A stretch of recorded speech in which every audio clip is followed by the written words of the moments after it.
Hey, just another really quick update here.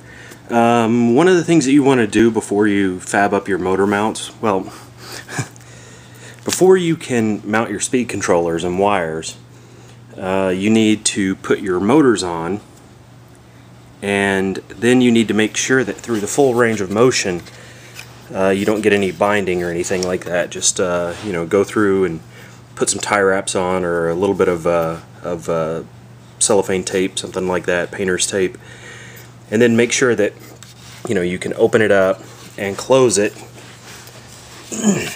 and that you don't get any kind of binding in your wires. What I did notice is that when it's in the folded back position, it's a little bit shorter, so when it's stowed, there's going to probably be a little bit of a tangled mess right here, but when it's opened up, it'll be nice and tight. When you mount your motors, now I had already fabbed up this really nice tail mount to hang on to the tail motor and to handle the yaw. What you want to do is find the center point of your 120 degree, anyway, the center of mass, I guess, for the craft, and then measure from there to where the shaft of the motor is going to go, and then make sure that when it's deployed, that from that center point to all the motors is more or less the same.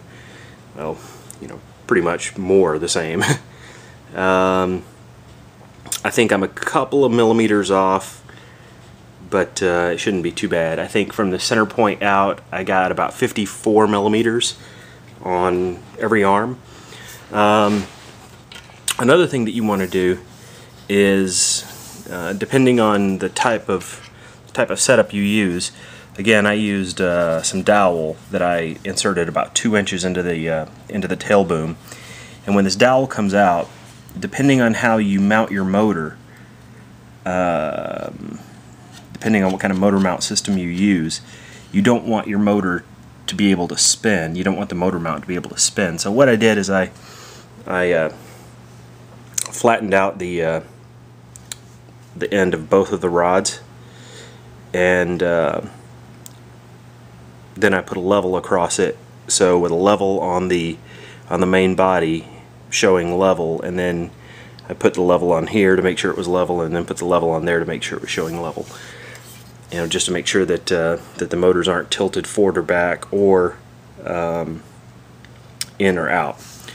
And all those motor mounts came out just fine. Now what I got to do is cut some plywood, and the plywood will be glued to this, and then there'll be another piece of plywood on the bottom, and then the screws will go through the motor mount, through the X mount, through both pieces of plywood, and it'll kind of sandwich this a little bit, and should be a pretty nice setup.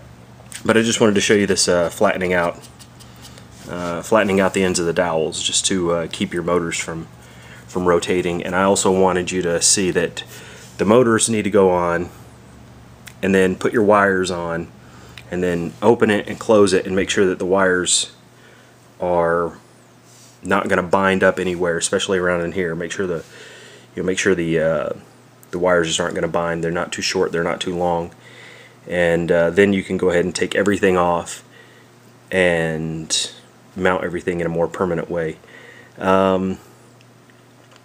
Ideally, if you're not really concerned about weight, the best way to handle this would be to get some heat shrink that will fit over these dowels, and then put either put heat shrink over the entire tail boom, or the entire boom, to keep the wires all nice and neat, or just put little rings of heat shrink down the boom.